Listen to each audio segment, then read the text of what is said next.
I want to bring in Lauren Matthias now. She's the host of the very popular Hidden True Crime podcast, and she's been covering the case since the beginning. Let's talk about the scheduling of the trial first, because that was a big wow, a shocker. I didn't expect that to come in today. So they're proposing this summer, but they've got a few other asks as well. Lay that out for me. Yeah, they're asking, as you mentioned, for the deadline for the trial dates, right? They're also giving us a hint that it'll be early in the summer if this actually happens because they want school out of session.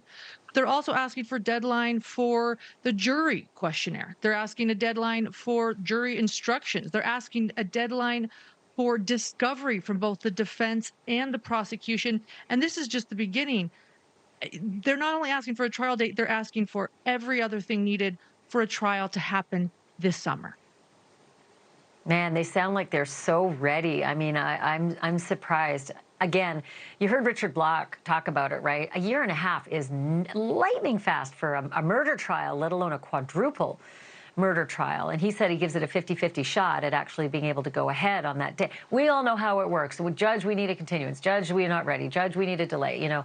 But let's talk about the prosecution showing up at the house today. You know, this was supposed to be planned months and months ago, that house would already be in detritus, right? So what were they doing? Do we have any idea? I don't think this is soothing any minds that they were there 7 days before demolition is supposed to happen. We don't have any idea what they were doing because there's a gag order.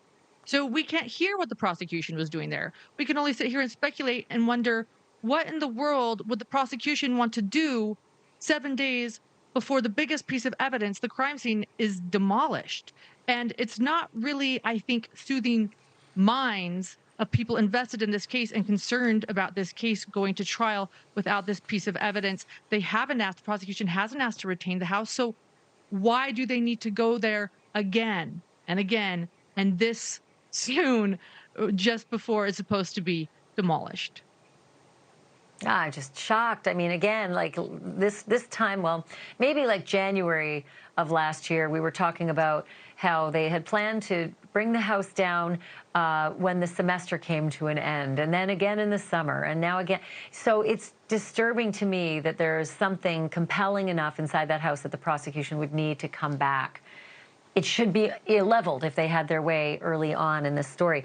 Okay, what about the online community? I'm getting the sense that, and it's not as though they have any, you know, influence here, but there are a lot of people who care a lot about these families, about this case, and about the prosecution. What's the online community suggesting in terms of their frustration with the demolition date?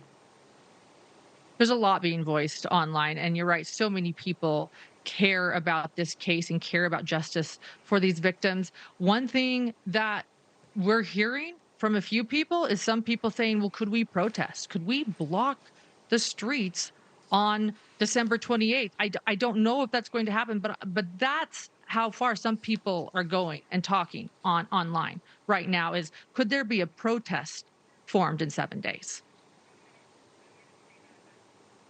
You know, listen, it's not pie in the sky. I remember watching the Gabby Petito case play out, story. It didn't become a case, but the story play. And there were people from all over the country that got on airplanes to come down to the laundry's front yard.